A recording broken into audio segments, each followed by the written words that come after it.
Who am I? The girls them sugar.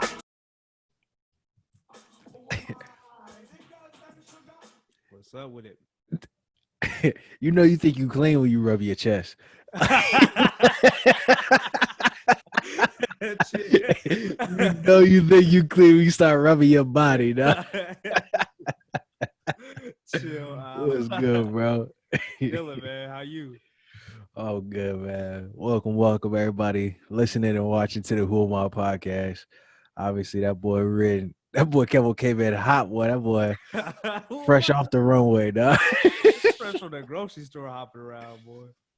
Boy, What's up with it though, man? How you? chilling, man. Chilling, Hey man, I see lately, you bro, I was on social media earlier. They was going after now Chris Brown said he wasn't doing, but Chris Brown and Usher, man, who you got out of that versus battle? Usher, bro. Easy, right? Yeah, he would smack that. I don't man. think it would be close. Like people was debating that Usher would lose because of I don't even know why. Like I couldn't even get a good argument as to why. The thing is, Chris after the whole Rihanna situation, like Chris hasn't had like the hits, bro. Like he got some. Don't get me wrong, Chris got some hits. He got some slaps, but Usher got slaps going back to the 90s. Yeah, the last Chris Brown hit to me was either "Make Love" or "Fuck You Back to Sleep."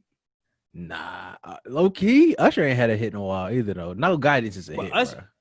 Oh, I ain't even okay. I slept. Yeah, No Guidance is a hit. Yeah, Pills and Automobiles, that's a hit. Yeah, that was after that. Cause that album came out when we were deployed, wasn't it? Didn't it? No, that was just not that was off the. I'm talking about the one that had "Make Love" and Yeah, Fuck You Back to Sleep. That was 2015, 2016 when we was deployed. Yeah, it might be tight. It's just Usher got Confessions. It's like 10 in my way. I think Usher could win 10 just off of probably Confessions. Confessions 1 and 2. Yeah. Chris got some slaps though. Don't get me wrong. Oh, he would have Poppin' on there, Yo. Yeah. But it would be the placement will be important. That might be a battle, low key. That might be a placement of the battle. songs would be extremely important.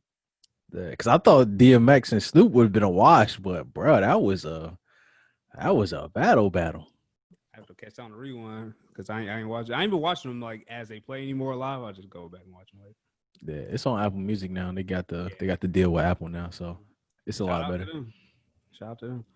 But shit, man, you wanna let's get into it, bro. We skipping new music completely, or are we going? It's on you, bro. Because I only really listened to the 2 J. Cole song. Did you listen to Logic album? I ain't listen to Logic, but I listen to Lupe's album. I'm not really Logic. Yeah, I like it. The Lupe Fiasco, he dropped the EP called House with Virgil. I don't even know how to say. I think it's Virgil Abloh or Abloh. But and then Kaylin Eilis on production. I thought it was a great project. It's only 5 songs, 4 of them really being like actually songs. One of them is kind of a skit. He got Virgil on there DJing. I mentioned him back when West Side Guns project dropped. When Pray for Paris dropped, he was on Twitch like actually DJing. So Virgil was actually a part of the music community. I really want to highlight, since we're talking about the J. Cole tracks, the Lupe tracks are exactly what I want from like J. Cole. Cause like every song, he makes you think about something. Like Lupe is such a genius when it comes to like rhyming. He's kind of like the perfect blend of a battle rapper and an actual like studio artist. And like he be talking about anything from dinosaurs to people showing their body to sell stuff online. And I feel like every song that he put on this project, whether it be shoes and talking about how we go through so much just to buy shoes when we really need other things in our community, to the song where we're talking about selling stuff on the internet with your body, even to talk about dinosaurs and how like we may think about ourselves as such these great things, and we might think our problems are so significant, but the dinosaurs used to roam, you know what I mean? Just taking some abstract concepts and making it dope. So I think House, the project by Lupe Fiasco, is a dope listen. How long is it? It's 5 songs, 22 minutes. It's only 22 minutes? Yeah. Oh, it's like an EP. Yeah. What is the difference though?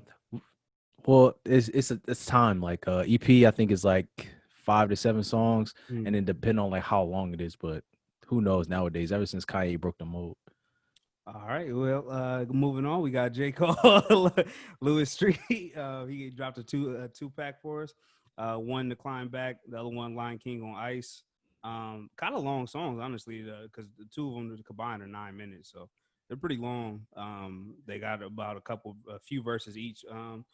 I like them both. I know you got some criticism of it. I kind of agree with your criticism, but I'll let you speak that on that. But I do like them both. I like them more than the 2-pack that Drake just dropped with DJ Khaled. So, which I'm not saying that one's bad, but it's a little bit above that one, I would say. So, got some bars in it. Got some shit. He went at King for talking about folding clothes. So that was cool. Hey, better get your clothes folded, bro. That's what. Watch your mouth. And then overall though, it didn't wow me, but it was cool. It was good. It's a good little drop. I don't know if it's gonna be a rollout because he's been dropped. If you really look back at the last couple of years, he dropped so much music. I don't think he could have another album coming this year. Well, he's supposed to have the album, the Fall Off. That was the whole like concept of it. The Fall Off supposed to come this year, and that's why the last track of KOD was supposed to be a kind of an introduction to the Fall Off. So you think it'll come this year? I think it's supposed to. I'm not sure. Like with Rona, I'm not sure if that kind of threw everybody playing off. But yeah, we're gonna get Drake this year. Yeah, I think Drake. We get a new Drake leak every day. Drake album definitely got to come this year. Yeah, I agree. What do you think about him though? I thought it was cool. Like Cole is one of the best rappers out there. Like it's no debating on that. Like Cole, bar for bar, one of the best out there. I know he can rap. You know what I mean? Like I know J. Cole can rap. I don't need any more proof. He's solidified in that. I just want more songs. Like these, kind of like with the Lupe tracks is like when you listen to this, I gotta slow down and listen to every bar. And it's like it takes too much energy. Whereas though, like a Kendrick, a Drake can give you those high quality bars and then put them on a better beat. And I think that earlier in J. Cole's career, he used to do that. He used to pick fire beats and make better songs. But nowadays, it's just like bars over some okay production. Yeah, but he makes his own beats now, though, right? That's the real difference. Yeah, he made this one, and I think he collaborated with T Minus. Yeah. When's the last like hit though? Was what you call it a hit? The song he dropped last year would have been early last year. I can't think of what it's called. Middle Child. Yeah, now it's T Minus. Yeah. Okay. Well, there it is. There it is. That's your answer. All right. Well, shit, man. Let's get into did you want to talk about anything else? You got any more singles you want to speak on? Nah, that was it. All right. Well, let's get into. We decided to do something a little bit different today. We're gonna go back and look at the early part of this year, go through the rest of it, and see what our top 5 projects are. I'm gonna tell you mine as far as so far. I'm excluding Griselda from mine because they're rapping at such a high level and they have so many tracks. I don't want to have a list full of Griselda. We can do that at the end of the year. We can do because I'm sure we can probably rank our Griselda albums. But if I was to add them in here, it might be all of their albums. So I just said projects, and then mine I'm excluding. I'm sure you might have some of yours. I don't know if you left some of yours. But I'm excluding them out of mine for this one because I know that they're good. Now, I might have 1 through 4 might be all be Griselda. So. But yeah, you want to go back and forth 5, starting at 5? Yeah, so my number 5 is Don Toliver's Heaven or Hell. So it's probably not a popular pick, probably a slept on album just about when it came out and who the artist is, but he's an artist under Travis Scott. And I like this type of sound for like mumble rap versus like the Griselda type of sound, like the bars. This was a good project for me. I didn't really go into it like listening for any high expectations. I think I liked every song on there.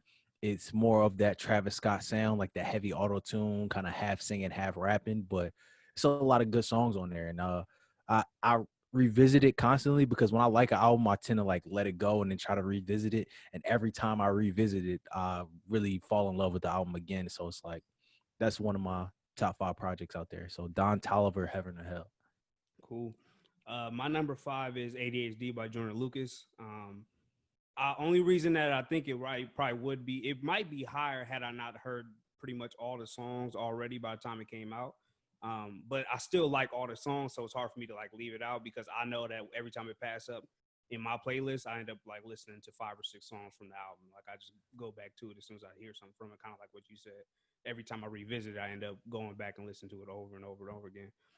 So high level rapping, I think we said it earlier this year when it came out, but high level rap from him, and it hasn't to me been a lot of that outside of Griselda, as far as like high level just bars with good beats. So it's important for me to have this one because my rest of my list is kind of real R&B. So I kind of want to add I want to have at least one because I could have flipped this out with something else that I was thinking about, but I decided to go with this one because I wanted to keep some hip hop in there. Did because you heard so much of it, is it like because I heard so much of it, it kind of like got old really quick? Yeah. Yeah. How did you feel about that? Yeah, as far as replayability, for me, like when I go back to it, I notice I only re-listen to the songs that were on there that I didn't hear, which is like the 5 or 6 like that I was talking about, the songs that I didn't hear. So not that the other songs, but that's the thing, the other songs were good. Like we were saying that when they were coming out, like damn, everything Jordan dropping is hard. But it was old by the time it came out, so the replayability kind of like fell off, which is why I'm saying it might be higher. Had he not rolled out the way he did, it might have been higher on my list. But gotcha. Who's to say? Word. So for my number 4, I know you said you left off Griselda, but this is where Griselda come in on mine. So I got Westside Gunn, Pray for Paris. Like I said when it dropped, Westside Gunn is not really the rapper, and he said it in all his interviews and when coming up, he never really was the rapper. He's kind of like the puppeteer, the mastermind behind it all. He's the one that comes up with all the cool concepts. He's the one that gets all the clothing right and get the aesthetics right. But this project was just like cementing him as like a new artist, you know, as Griselda comes to the forefront, as they start to work with major label artists. Westside Gunn is kind of the visionary behind it all. And I think that with this project, he was not only able to collaborate with mainstream artists, but then bring along Benny the Butcher and Conway, like he always does, highlight people like Boldy James and Freddie Gibbs and push them to the forefront and just deliver a solid project. So I really appreciate this album. I love this album. He said when he dropped his second album of the year, Fly God is an Awesome God, that Pray for Paris was a statement and he wanted to return to like his more like raw and uncut sound. But I think after dropping Pray for Paris, it kind of just raised the bar of what we expect out of a Westside Gunn album. So number 4, Westside Gunn, Pray for Paris, phenomenal album right there. It's not a bad pick at all. I'm interested to see your rest because it might have been a little bit higher on mine first part. Yeah. You got another Griselda come on there? Nah, that was it. That's it? Okay. Yeah, I'm excited to see the rest of yours. My 4 is Division, Amusing Her Feelings. Again, the rest of my list is a lot of R&B. I think I got one more hip hop album on there. But from a perspective of R&B, I think this is, I don't know if it's the best male R&B that we heard this year, but it's pretty close because everything else has been dominated by female R&B. So I could probably give it to Giveon if he had more songs, because I do think I like the 3 songs that I really like on Giveon album. I like them a lot, like a ton. But there's more good music on this album as far as Division album because it's longer. So I might flip flop them if it wasn't an EP compared to an album. But as it stands right now, I'm cool with my decision to keep Division at 4 right here. Which is ironic because my number 3 is Giveon. Okay. My dog Giveon. I was about to say, I love it. It's just a little too short, though. It's a little too short. Yeah, I really like Giveon. Since I found it, and I was kind of late, and I think we were both kind of late on the Giveon train when this album came out. But since I've found it, I've listened to it every day pretty much. And because it's so short and because it's only a few songs, I like it that much more because I want to keep listening to it. I want to revisit it, and I don't skip anything. Like I don't skip an interlude. I play it all the way through, and it's a phenomenal album. Like, yeah, there are some more standout tracks where it's like, okay, this is the one. But even the tracks where it's like, this is pretty cool, it's a really, really good song. So I think for this to be his kind of first introduction after that Drake feature, Giveon, Take Time, that's a great project. Great project for my number 3. Like it. Can't argue with that much. My next three it depends on the day. My next three depend on the day, but I'm solid today in these three. So my three is the album by Tiana Taylor. I think it's really close to being the best R&B album of this year. The production is A1. The features is phenomenal. Every beat is hard. The videos she had a ton of videos on there. Those were hard. Everything about this album, the rollout, I loved. Right, I loved everything about it. It seemed like she got back to what she wanted to do as far as with her music, without Kanye. Just saying. And, without Kanye, it seems like she's blossoming. And so, I got her at my. I see what time it is. I got her as I'm rolling up my sleeves down. Cause I see the disrespect coming, and it will not be tolerated. Number 3, try Jesus, don't try me, cause I'm throwing hands. Oh shit! Oh, you know what? I think I know what your next one gonna be. All right. I think Sue Surf. Nah. No, okay, you left him off. Yeah, no, my top 5 projects. All right. He probably top 5 rap albums, but not 5 projects. Okay, fair enough. So for my number 2, I got Boldy James, The Price of Tea in China. That's my favorite rap album this year, by far. I think the level of rapping on there is amazing. I think all the production on there is amazing because he teamed up with Alchemist, kind of like what Conway did with Lulu, and Alchemist did the whole project, and every beat on there is dope. I mean, like, he got skits going from each one. He got news clips going into each song to kind of highlight the song, the vibe of the song. He got verses on there from like Vince Staples to Freddie Gibbs, and I think Vince Staples came through with one of the features of the year on that project. And it's just like, he's an older dude too. Like, he's been around for a long time. I didn't even know that until I started doing my research, but he's been around for a while. So like, his content is just like polished. Like, his sound is real polished. Even with like the Griselda sound coming out, he's kind of like a more mature, a more refined member of Griselda, even though he's from Detroit and he's not with that crew, so to speak, but he has that type of sound. So Boldy James, The Price of Tea in China, that's my favorite rap album by far this year. Dope. But coming number 2 for projects of the year. Dope. I'm wondering if we got the same number 1 then. But number 2 for me is Shoot for the Stars, Aim for the Moon, Pop Smoke. This has been, to me, my most enjoyable hip-hop album so far. As far as the situation, obviously gives it a little bit of edge for a lot of people in their book. I just think the first half of this album is amazing.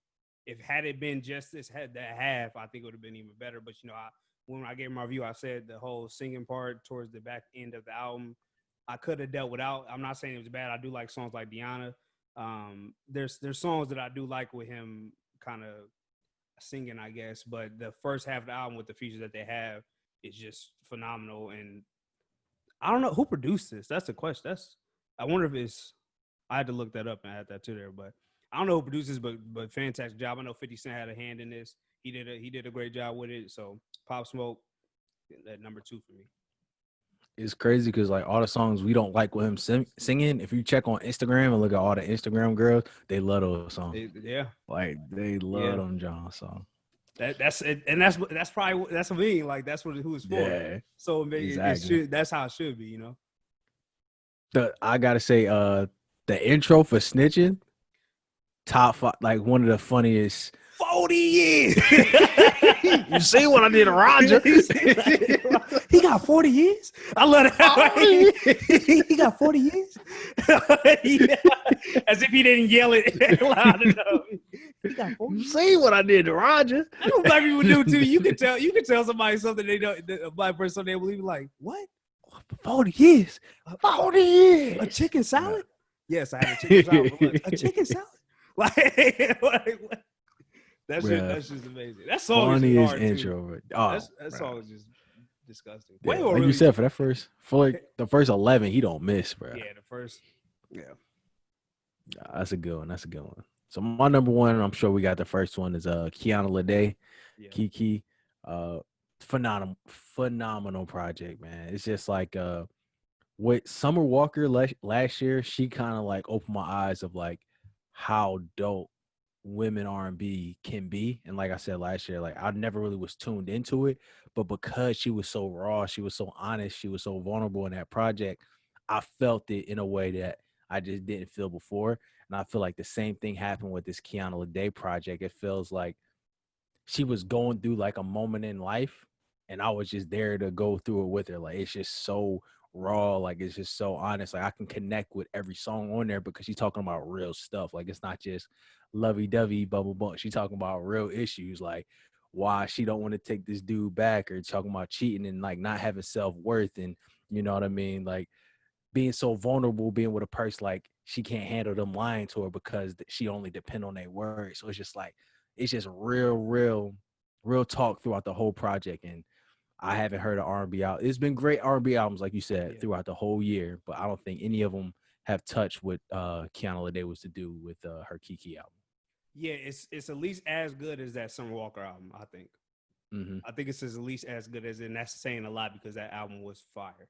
So with that being said, in a year where R&B has dominated, it's tough to put her all the way at number one. You can see we both got her number one, so you can see that there's some type of there's something there. If you haven't heard the album yet, I haven't sent this album to anybody that hasn't liked it. Everybody that's like, oh, I don't even know what that is. Oh, let me shoot it your way. You tell me. Everybody that has done that too have loved it. So that's something to think about. Also, one thing about R&B that's really cool that they can do, they can have a lot of songs on there, but the album doesn't feel extremely long. Sometimes when you do that with rap, we've been talking about that with like Gucci and Future. Sometimes when you do that with rap, it feel like extended, like the extended clip of of music, and I don't really want that for somebody like that. But with R&B, you can add a whole bunch of songs. This album is 17 tracks, but it's only 57 minutes. And every song is hard. Every song is concise, and it gets the message out clear, and then it's done. Right? It's no like extra verses or anything like that you don't need. It's right where you need to be. So this is a masterpiece. It's great. It's the best album of the year to me. Yeah. By far. Yeah. Without it will hurt your feelings. It will hurt your feelings. I'm a single queen. I'm a queen. You know the vibes. All right, man. Let's do your man. Let's do your man. Try Jesus. Don't try me. Let's get it, bro. This year, I'm gonna let you go ahead and introduce it because I don't think it's gonna be hard to detect what I'm about to say about all this stuff that's been going on. Nah. You got a different perspective from that. You a fan. I'll let you get your shit off and then I'll respond. All right. So we kind of talked about it last week while we were recording. Kanye had set up a rally or an event in South Carolina for his upcoming presidential campaign. And I use the term rally with very loose quotation marks because a shit show will be putting it in a good way. And what appeared to be like a manic episode, Kanye just went on a rant just saying a bunch of different things. Like he went on to say that Harriet Tubman didn't really free black people. He just had them working for other white people. Even went into about when he talked about abortion and how thinking about how he wanted to abort his daughter, and he started crying and getting in a fit, and he got into arguments and kicked people out of the actual event itself. There was no microphone, so the audio was terrible. So he was just yelling. So unless you were like in the front row, you could barely even hear what he was saying. It was just a mess, to say the least. It was a mess. That whole thing was a mess. Especially for somebody with so much money, right? And resources. Well, it's not about the money. It's just like you perform for a living. The least you could do is get a microphone. You know what I mean? Like your whole thing is about performance. But it was a mess. But things didn't stop there. But wait, there's more. Kanye took that moment, went on Twitter, and just started to go off on everybody. And I mean, he pulled out the shotgun, the Uzis, and just was aiming in every direction. And everybody was getting these bars to talking about Kris Jenner and her husband, calling him Kanye, which was hilarious.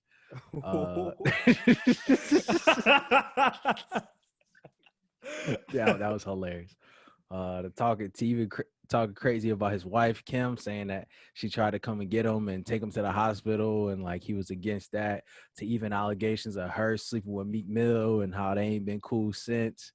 And she's a white supremacist also. That she a white supremacist. Also a white supremacist. Well, Chris was a white supremacist. Oh, Chris, yeah. And then he was talking about how anybody can come for him, and then bring back Drake into the conversation, and it just was a whole big thing. And basically, Kanye got Twitter fingers. And what happened afterwards, the hashtag Pray for Ye started trending just because it was becoming apparently obvious that his mental health is not where it needs to be, especially if he's thinking about running for president. His mental health is super unstable. So what you think, bro?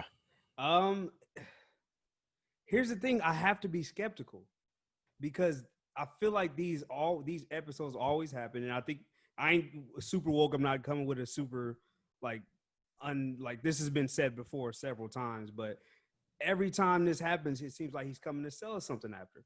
Which the album was supposed to come out Friday, which it would have been a great plan. Like, right, it's the same thing the Kardashian family does, right? It's all this hype. Nobody does it better. Like, no, the Kardashians are number one. Kanye is number two at this.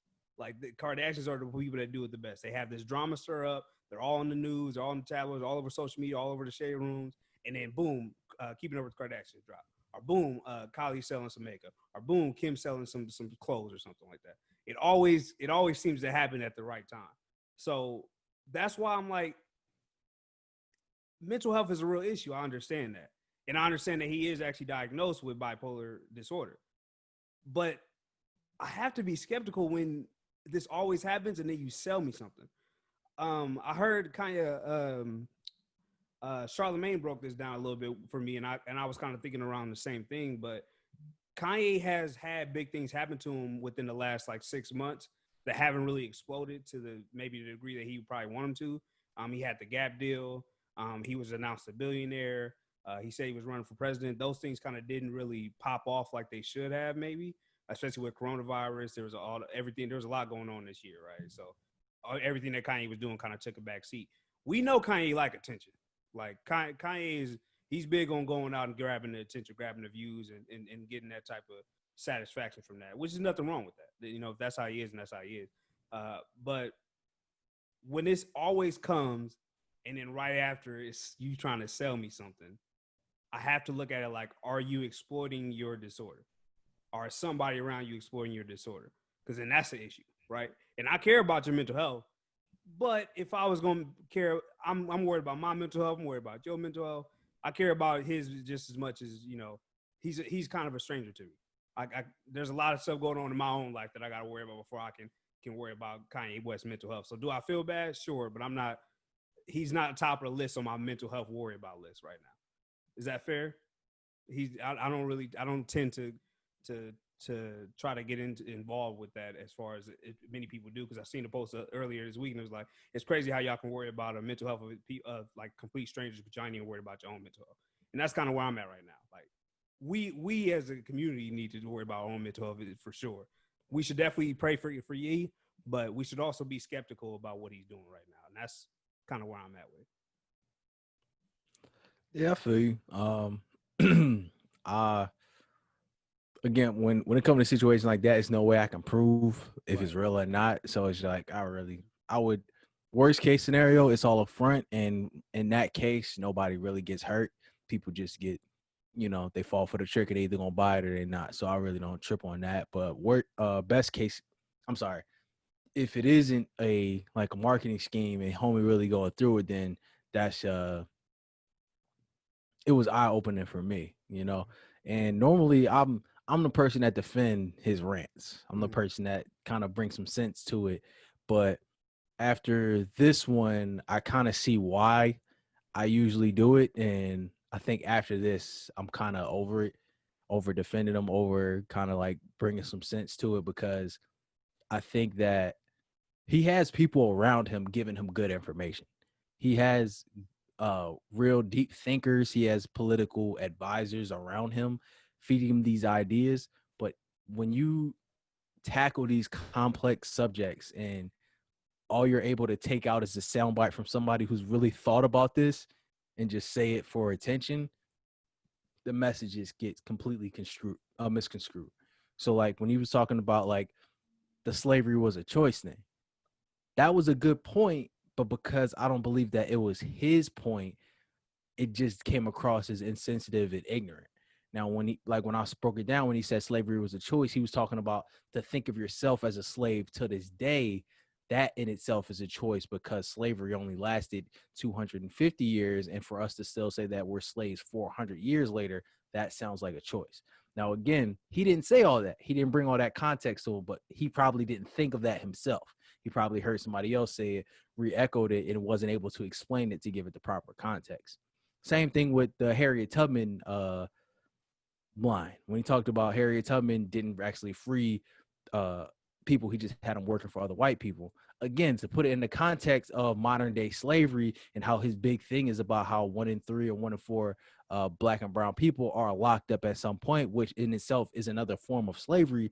To say that she didn't necessarily free Black people when there's modern slavery enslaving Black people today, again, you can make sense of that. Is it the best argument? Probably not, but one can connect those dots and give a rational argument to why that statement could be said.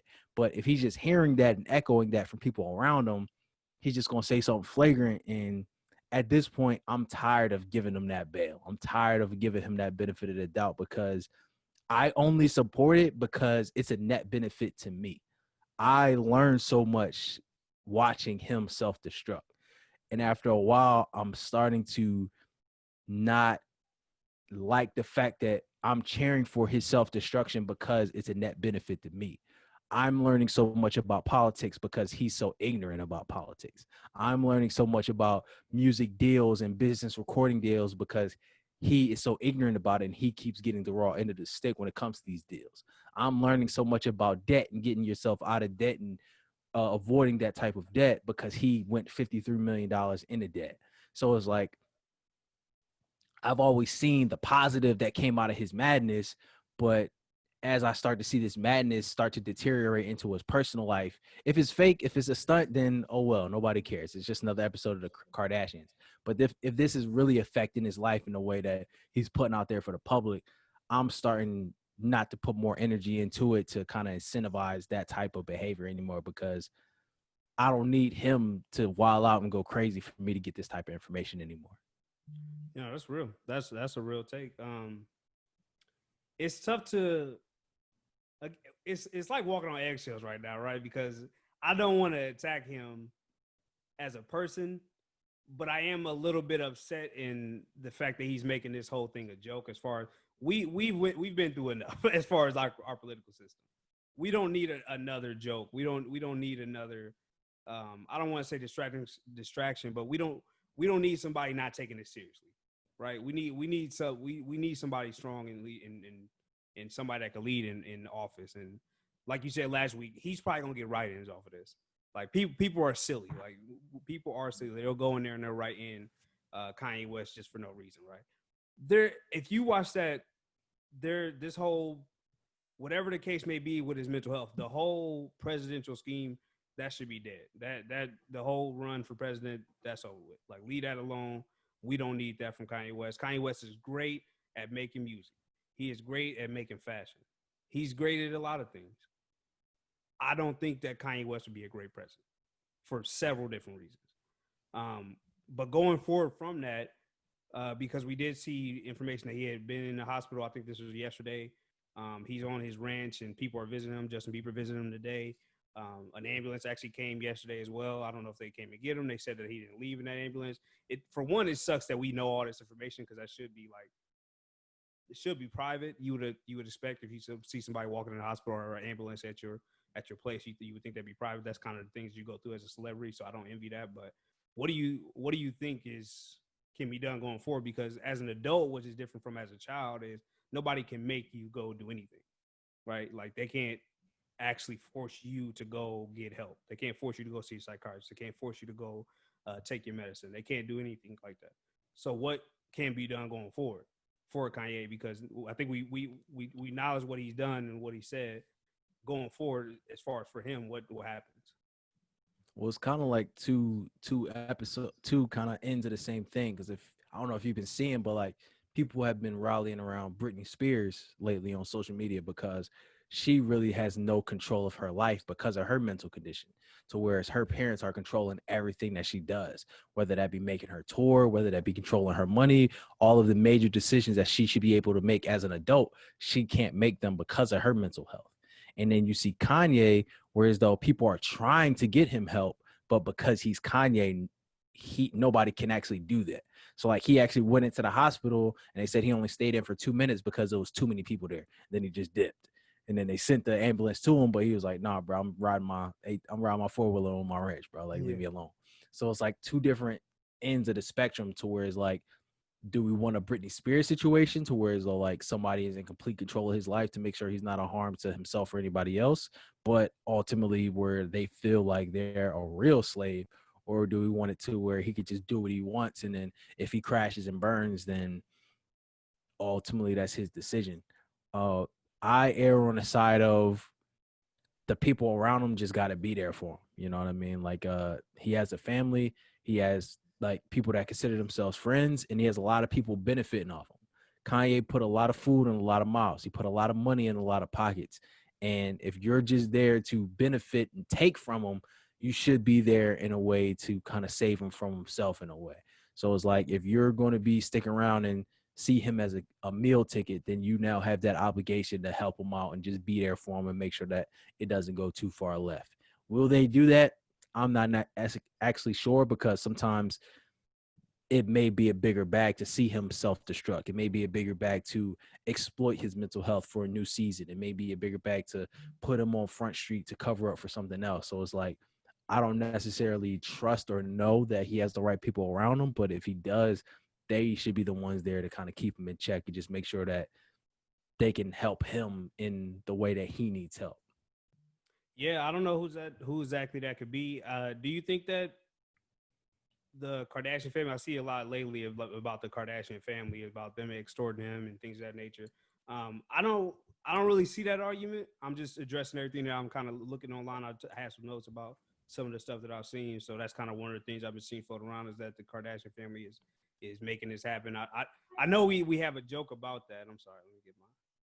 I know we got a joke, kind of like a running joke about like the Kardashian family. Everybody that gets with them is kind of done afterwards. They like throwing in the trash. The Kardashian curse. Yeah, the Kardashian curse, and I know we see that, but I don't see what, for Kim Kardashian, for example, I don't see what she would have to gain at this point. I mean, she's already a huge star. She's not as big of a star as Kanye. She's right, like if she's not bigger, she's probably right there with Kanye. And that was probably before. Kim Kardashian is a big figure. The Kardashian family really changed his culture like a lot. Like if you really look at how like them and who they are, they changed how women want to look. They changed the way people dress. They've changed so much shit. So they're a big entity within themselves. I don't see what they would have to gain as far as Kim Kardashian from extorting Kanye's mental health, or if they were together. To me, I feel like that should be legitimate. But who am I to say? You see any like validity to that? That it is again, we can never know. You know what I mean? We're on the outside looking in, so all we can do is speculate, because we would never know that.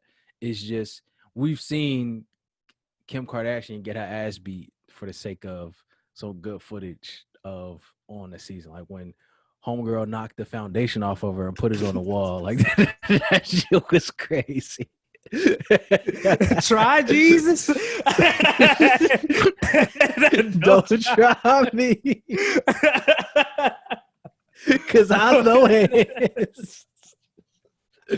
Hey man, we keep referencing. Shout out to Toby Nwigwe. He just dropped the Try Jesus, not me.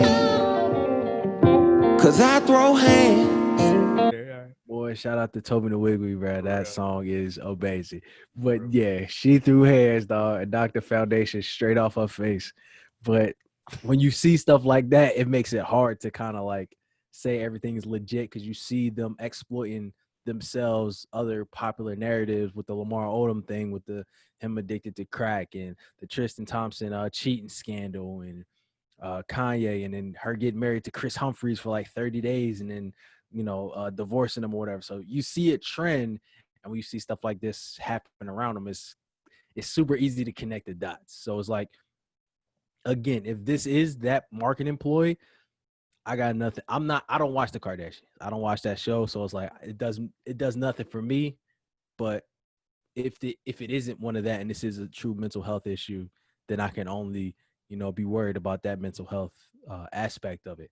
But again, I don't think, because like you said, they're strangers. I don't know Kanye. I don't know Kim Kardashian. I don't know none of these people. But I think the role of celebrities in society is to kind of live under that microscope so that we can see their problems and how they deal with them and internalize it and learn from that. Like, I don't look at them as like our heroes or our models or our idols. I look at them as an example on the public stage. So I don't care if it's true or false. It's just like a living movie type of thing. It's like, all right, bet, what are they going through? How did they deal with it? Okay, I don't agree with this. I do agree with that. I'm just taking lessons and bits and pieces to apply it to my life, because that's all I can control at the end of the day. So it does mean nothing to look at them and say, oh, they just marketing this for a new season. Because if they are, hey, go get your money, bro. I don't care. That does nothing for me. But if they aren't, and this is a real mental health issue, how would that apply to me? You know what I mean? How would that apply to people around me? And I think that when you have somebody that doesn't want help, it's just a difficult situation to be in, because you can see everybody is outpouring like, hey, I want to check on him. Hey, I want to help him out. Because last time he did this, everybody canceled him.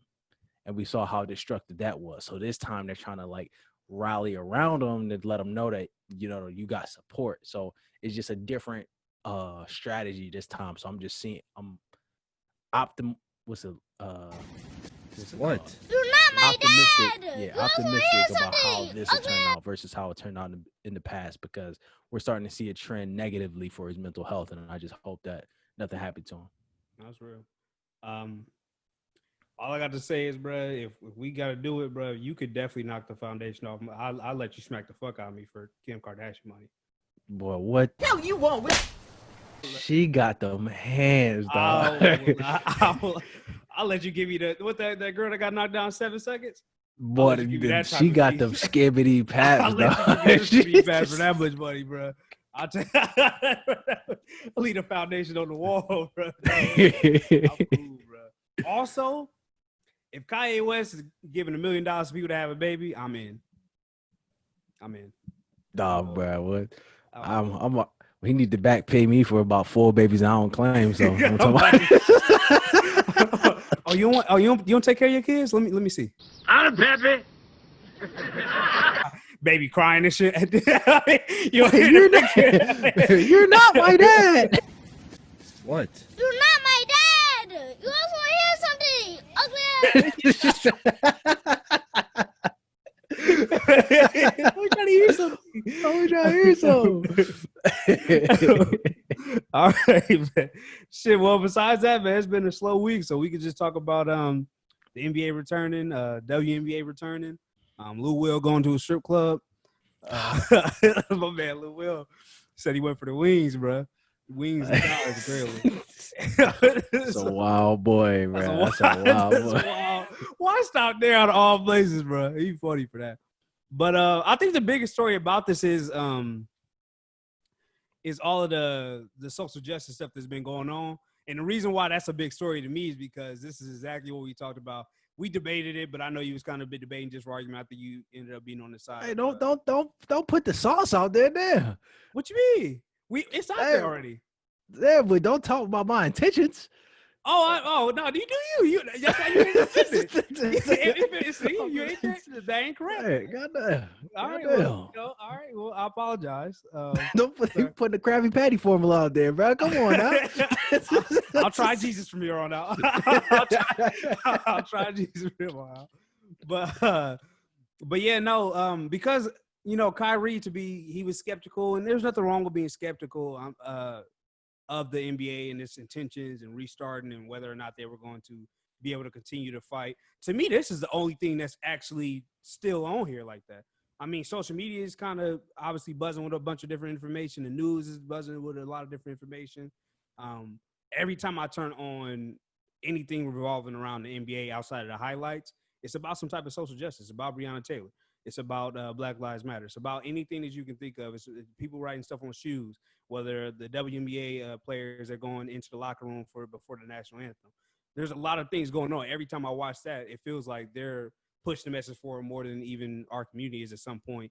I know that there's still protests going on in Kentucky and things of that nature, which they should be, because it's been a long time since Breonna Taylor's been dead. It's been plus 100 days, just to let y'all know. And if anybody's curious, I think they should be involuntary manslaughter. I think that's what they should be prosecuted with. Just saying. I don't know what you think, but with all that being said, kind of what is your views on the NBA returning? Because I haven't really even got to. I know the Lakers look good. I know there's been some kind of roughness. CJ McCollum tried to dunk. That was funny. But more than anything, I've just been noticing all the social justice stuff. So what have you been seeing? Yeah, I think that's what I wanted to highlight too. The fact that they have Black Lives Matter on the actual court, like, it's a big deal. They allow players to wear political statements on their jerseys in place of their name. I think Kyle Korver elected to put Black Lives Matter on his jersey instead of his last name. And then, like you said, key players have chosen, like, hey, I'm not answering any questions other than calling for the arrest of the officers in the Breonna Taylor case. Like, anything you ask me, it's no disrespect, but the only thing I'm going to say is arrest the officers that killed Breonna Taylor. And I think, as we talked about this with when we had Trav on here, the biggest thing is, will this take away from the movement? And if anything, I think this kind of breathed new life into the movement, because you have a second wave of lockdowns going on around the country. You know, a lot of COVID cases are spiking up again. So for some people, this is their summer. This is what they have to look forward to.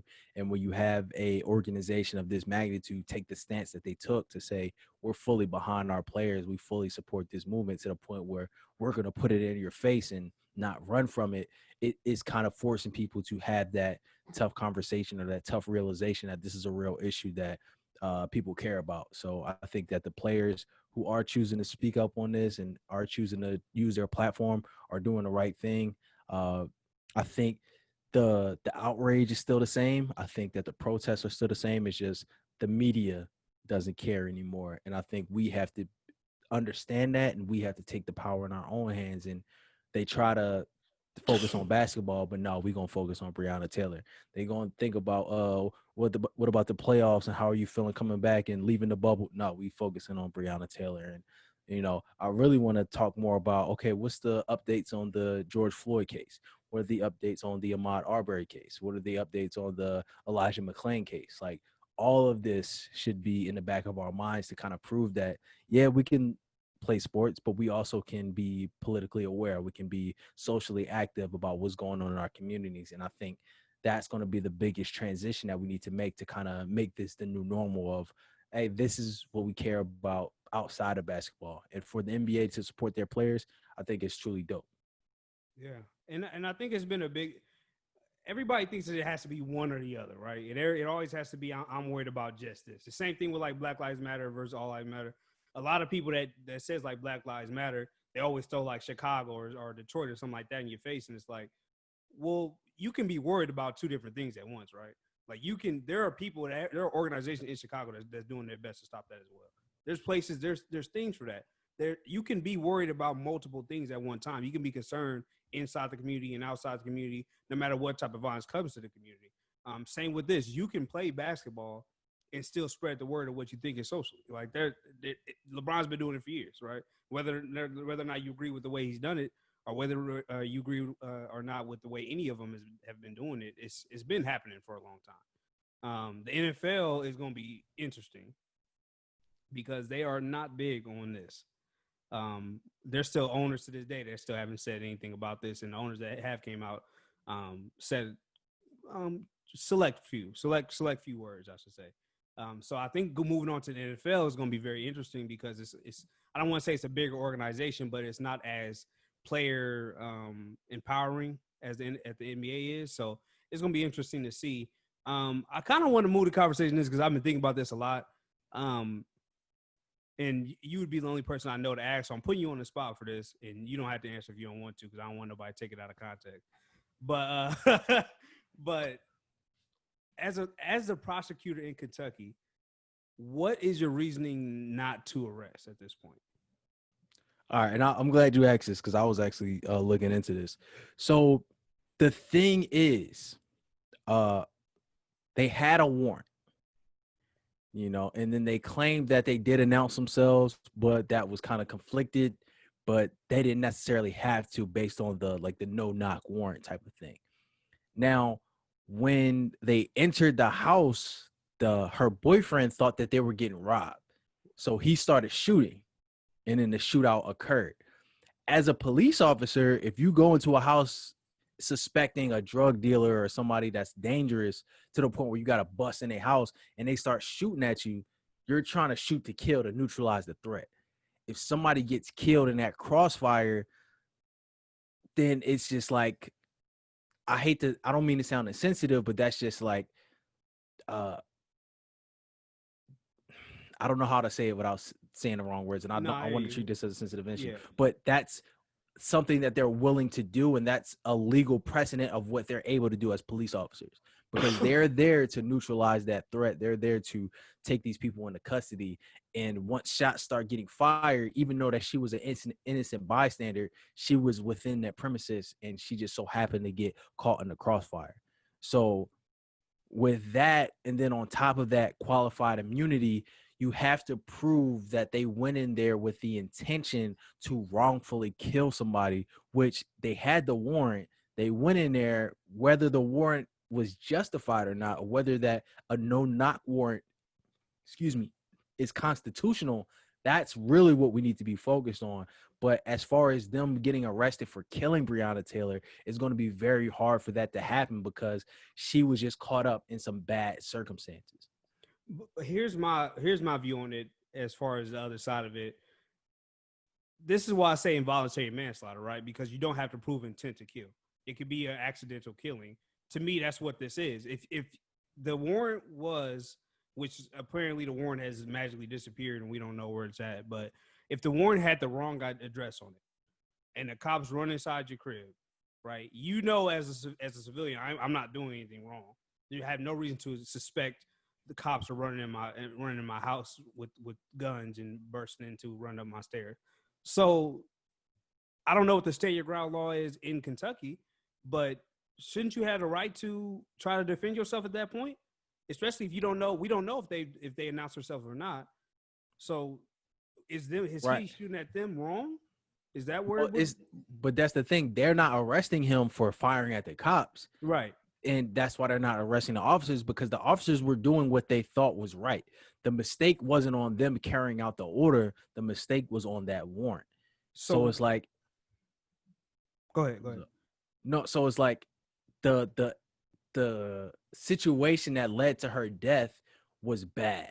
But again, we would have to get the details of, because I've heard some conflicting reports that they were actually looking for Breonna Taylor's boyfriend even still. Like, I think the warrant was bad, but even still, they were looking for him in connection with that whole operation.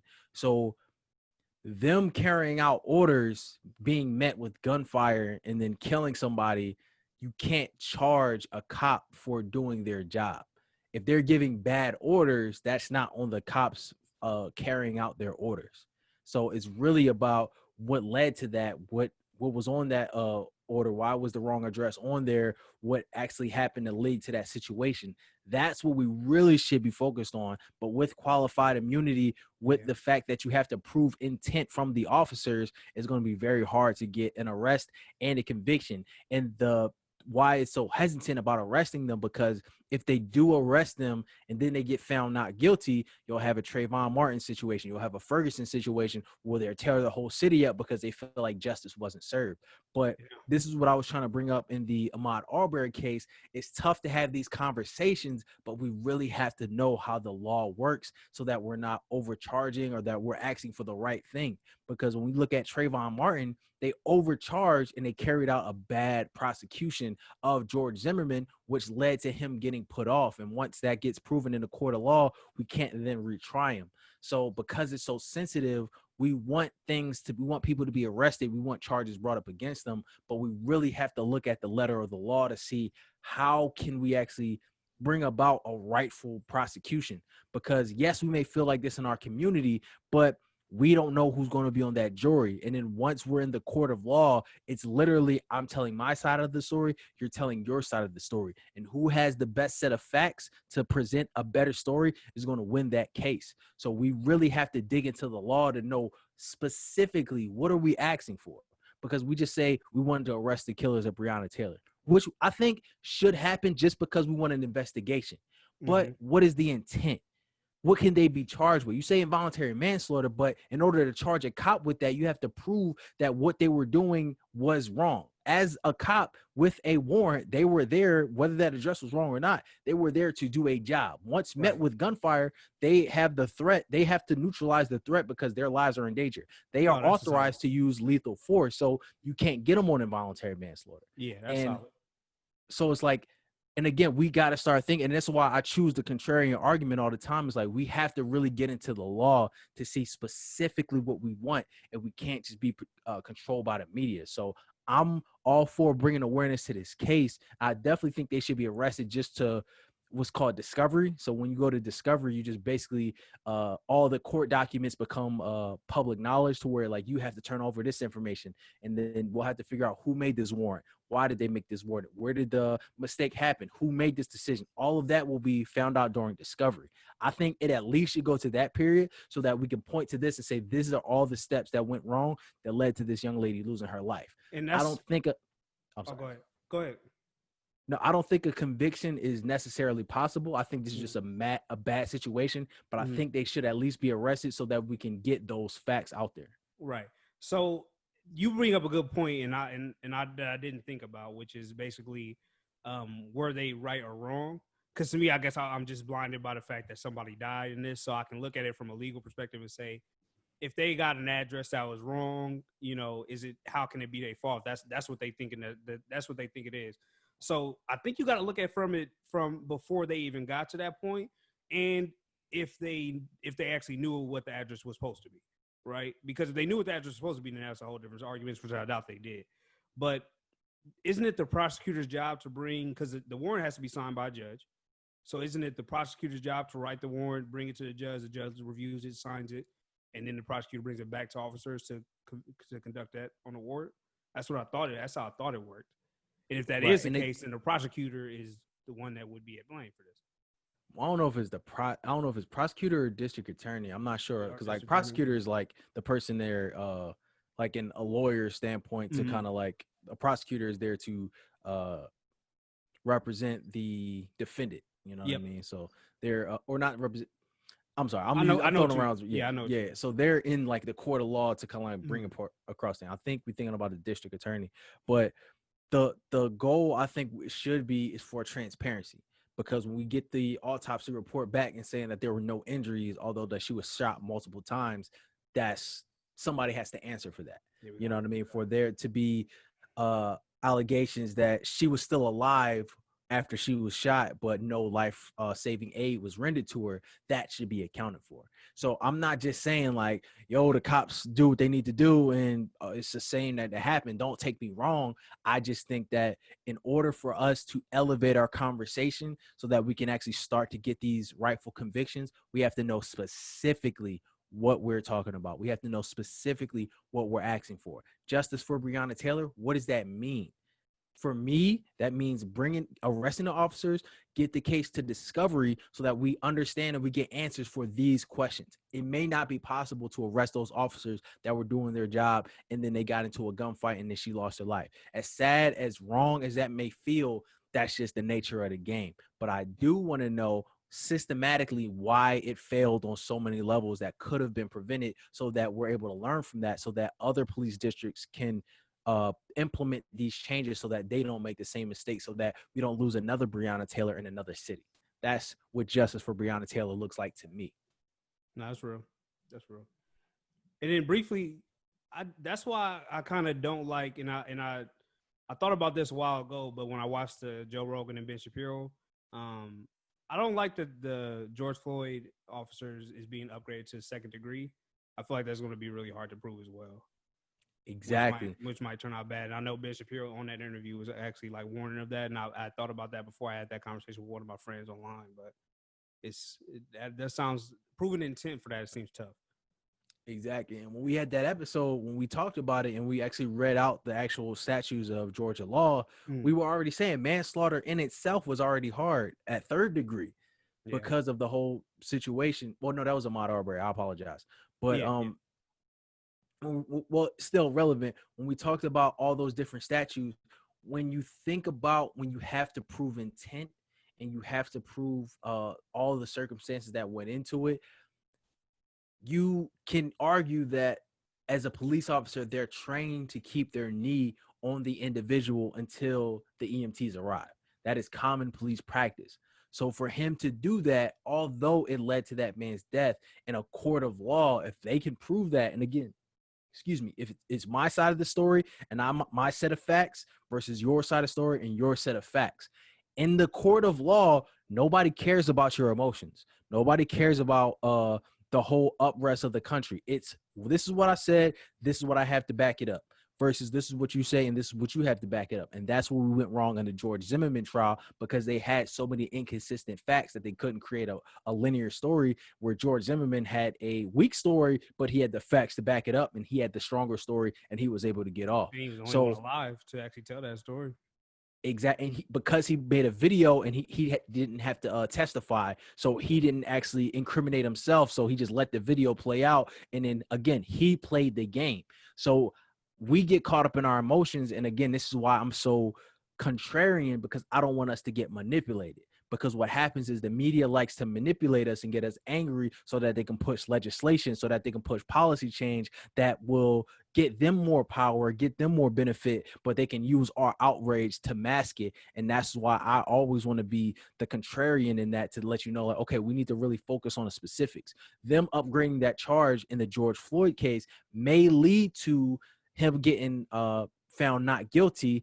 Because of our emotion, we want something else. We just see that was wrong. I want to give him the most time possible. Let's upgrade the case. Well, you may not have the facts to support that case.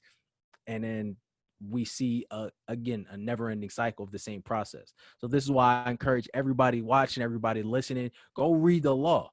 You know what I mean? Go read the circumstances of this whole thing. Look at it from both sides. Listen to the people that support the officers in that case, as hard as that may seem. Listen to the people that support the George Floyd side. Listen to the people that support the officers in the Breonna Taylor case. Listen to the people that support the George Floyd side. Because again, it's not just about how you feel. It's about what can you prove in a court of law. And we need to know both sides so that we can come with the best argument. It's real. Yeah. Indubitably. Try Jesus. Don't try me. All right, man. Let's get into it. Because I fight. Shout out. I'm about to give you that. All right. Since we're talking about the NBA, and I know that one of us on here has had a lot of criticism for this gentleman here, but I'm gonna go ahead and give my positive shout out to LeBron James for his voting rights groups, More Than a Vote. He plans to donate over $100,000 to help pay outstanding fines and fees for former felons seeking to vote in Florida. So he's actually getting together with a group called Florida Rights Restoration Coalition, and it's an organization that has helped push a 2018 ballot measure that restored the right to vote for the former felon population in the Sunshine State, so all throughout Florida. So big deal for that. He's trying to get, again, anybody that's been in jail, anybody that's been in prison that has a felony on their record, it's really tough to be able to vote after that.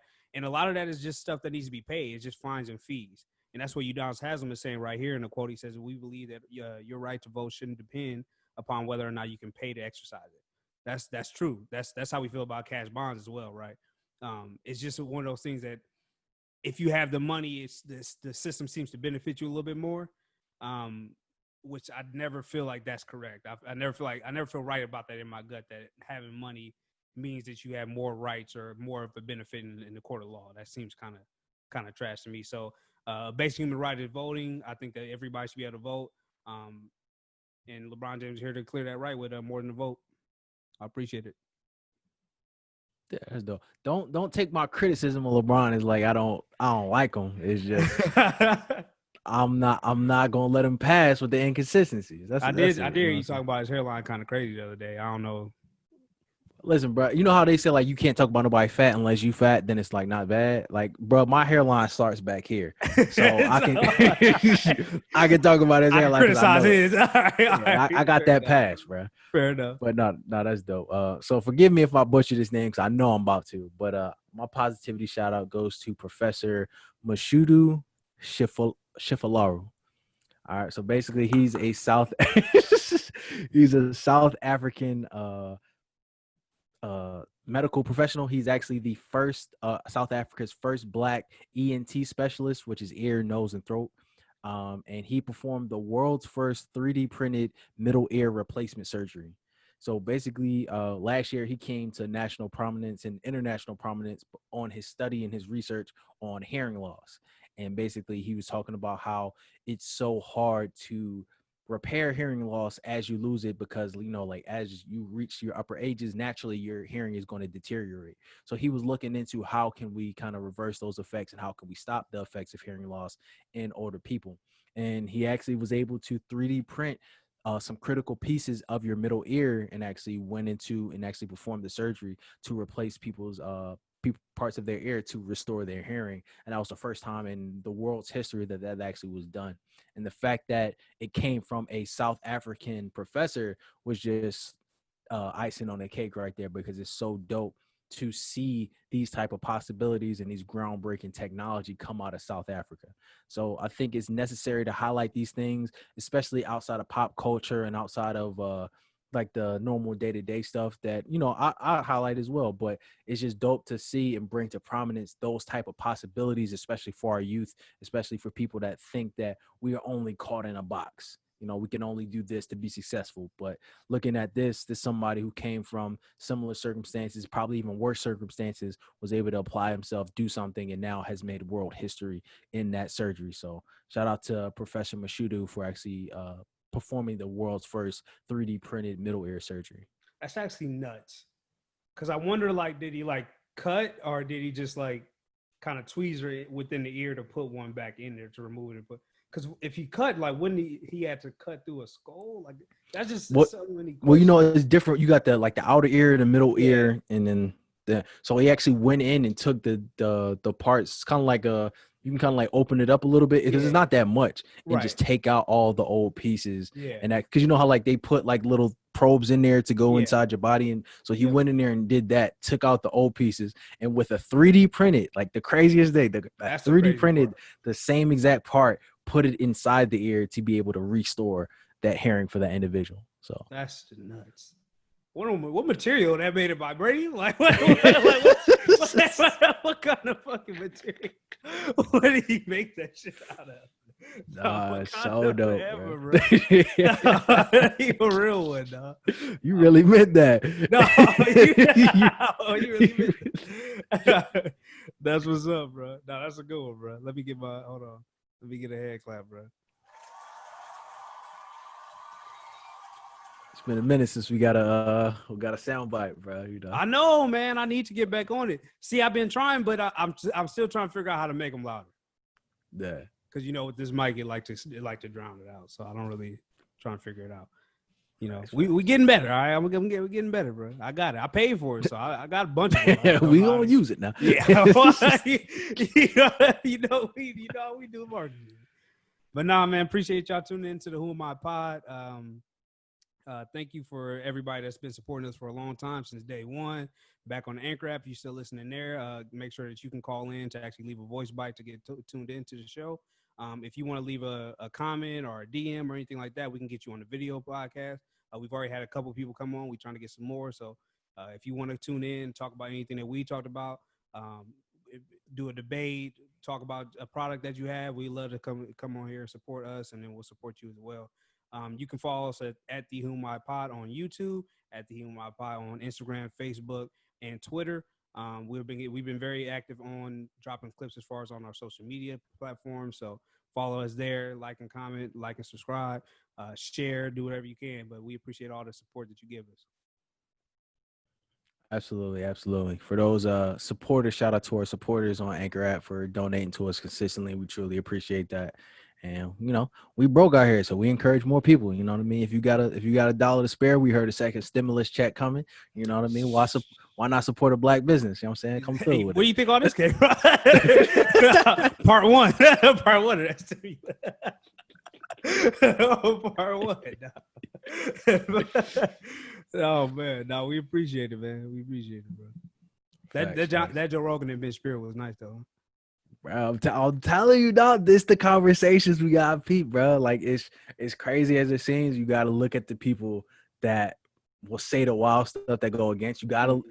I forgot who said it, bro. But you got to know your enemy. You know what I'm saying? Not saying that Ben Shapiro is the enemy, but anybody that has a difference of opinion of you, you got to learn and study them because they're operating off a set of facts that fit their beliefs. So until you understand them, you can't see the whole picture. I ain't dislike much of anything he said. The only thing I definitely dislike, I don't agree with flooding any city with cops. I don't think that's.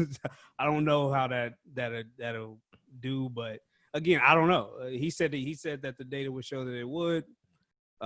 He seems like a smart guy. I would love to fact check that, but flooding Chicago with cops in order to stop crime seems like a. I don't know how that. It don't sound right. But this that thing, like it don't sound right because we know that net outcome will be more black people getting put in jail. Mm-hmm. But when you think about it, the goal is to get the people that are shooting each other off the streets. That's ultimately what's going to incentivize big businesses because what needs to happen is like you said, jobs need to come into the city. Right. Jobs will not come into the city if they think that their employees will get killed and all of that. If you have a police presence that say, bro, you good, we're going to be protected. Anybody try that shit, they getting locked up. Granted, it's going to have a negative impact on the black community, but until the black community rises up, like, all right, we can't do this anymore or else we're going to jail. That's ultimately the point where we got to drive them to where they make that decision like, all right, this is not profitable anymore. So technically you're right. It sucks because we gonna be the ones that suffer from it, but that's what needs to happen to improve these cities. Fair enough. Yeah, fair enough. All right, man. That's shit. Kanye can never.